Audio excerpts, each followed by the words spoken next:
So joining us next, as I just said, is Governor Chris Sununu, the governor of New Hampshire. His state has found interesting ways to support student wellness, including covering up to $650 of summer camp fees. Governor Sununu, it's great to be with you. And you heard me just kind of having some fun with your decision about the Senate run and governor. I know a lot of senators that were former governors. In fact, it's like John Hoeven, Joe Manchin, a lot of these folks that have been governors before, and they really lament not being governors and just being in the Senate. So I can tell you, at least from that crowd, maybe you're right. But tell us a little bit about how you're approaching these two awful years, learning loss, mental health pressures, and helping to kind of, I don't know what the word is. It's not just heal, but it's actually bounce back after these years. What are the kinds of investments you're making in your youth in New Hampshire?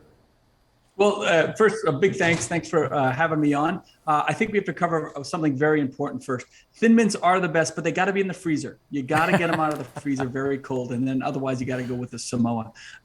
So Jared and I definitely agree on that. We actually agree on a lot. I think Governor Polis is frankly doing a great job out in Colorado.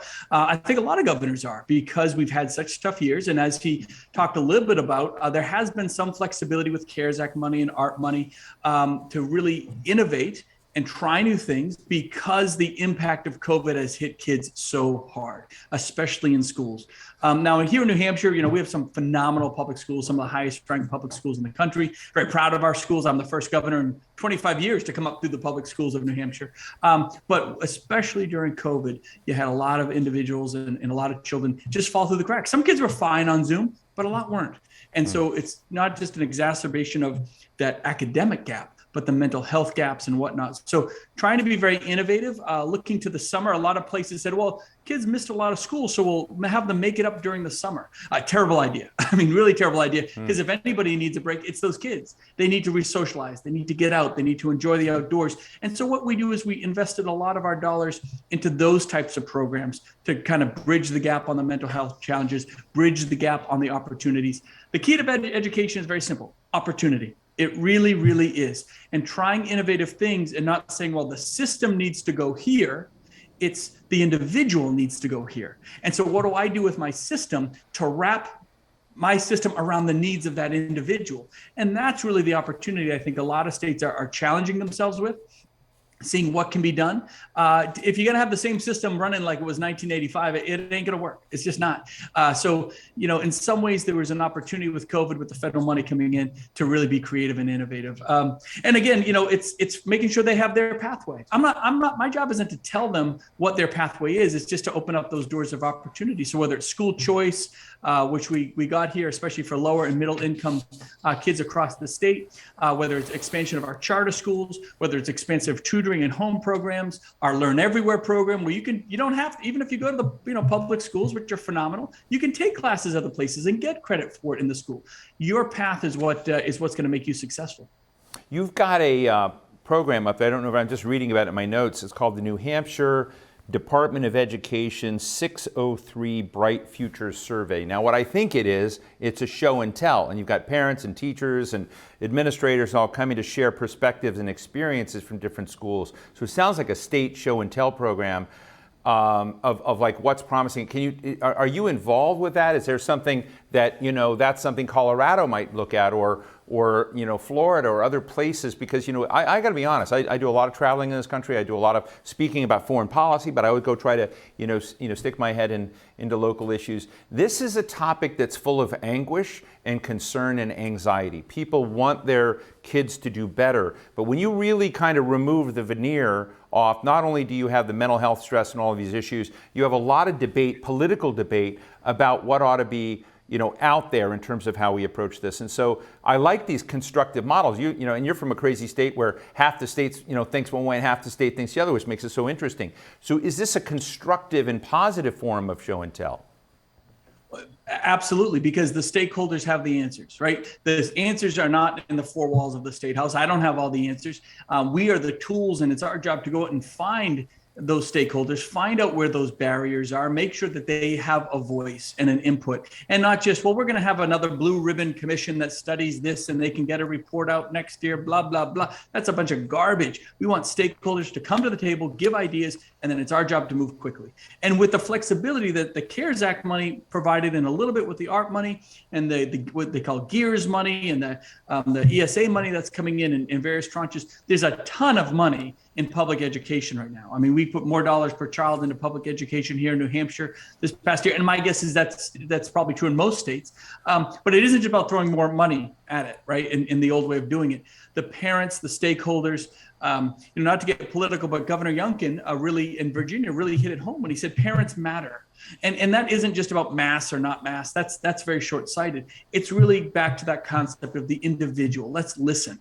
And we don't always know. We think we know where the barriers in a system are, but only the stakeholders can really tell us what worked, what didn't, what were the indirect and maybe unanticipated consequences. And it's okay. Look, we're public officials. If we try 5 new things and 3 of them work, great.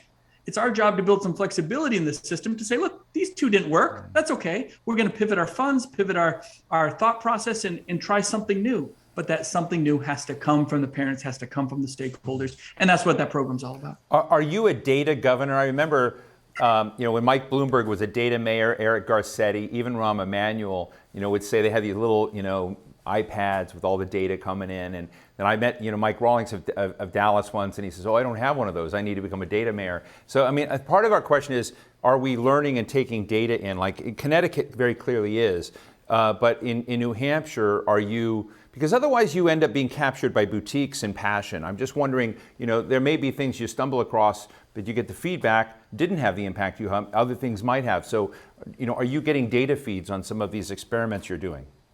Absolutely. I'm an engineer. I was an engineer for 12 years in the civil and environmental world. I love the data, the numbers, the trends.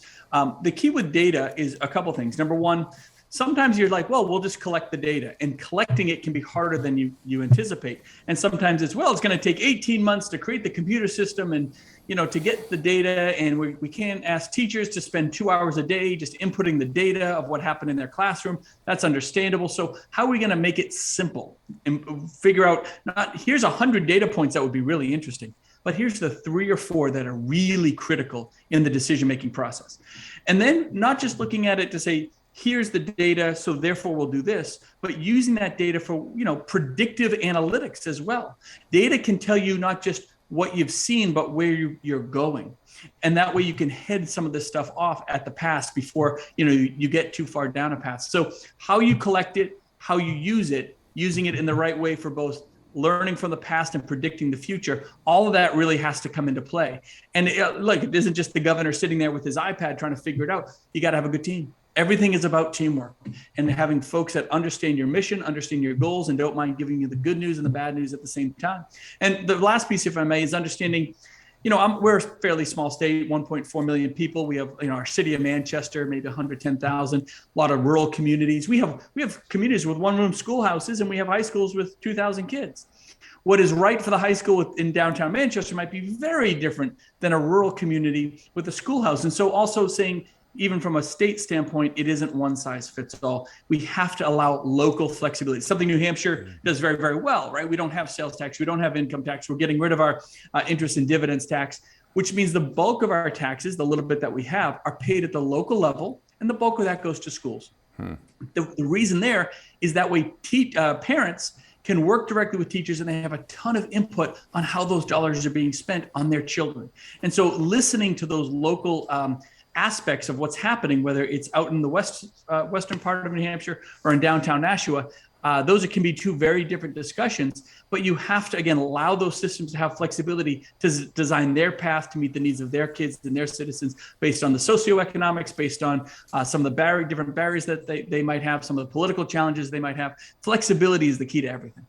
Well, I tell the audience, I love New Hampshire, and I actually ran away from home once because my father was stationed then at what was known as Pease Air Force Base in Portsmouth, New Hampshire. And I went to Portsmouth High School for a year.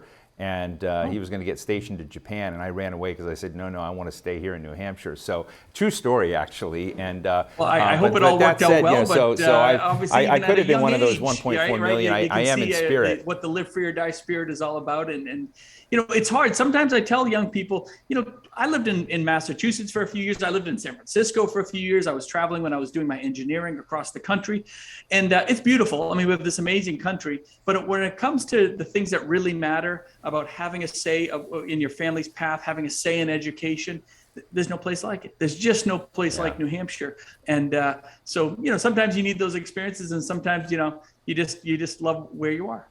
Just real quick, final, is there stuff, presidents, all presidencies are important, and the White House has a lot of power. Are there things you'd like them to do on this education front that they're not?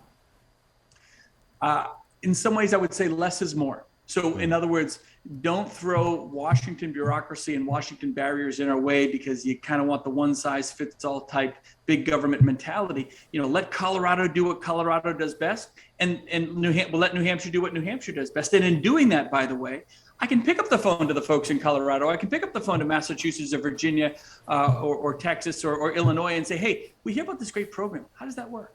And governors can share those ideas. I mean, governors, for the most part, work in a very bipartisan way. We have to live up to certain results and standards and accountability that Washington doesn't. And I think we all take that very seriously.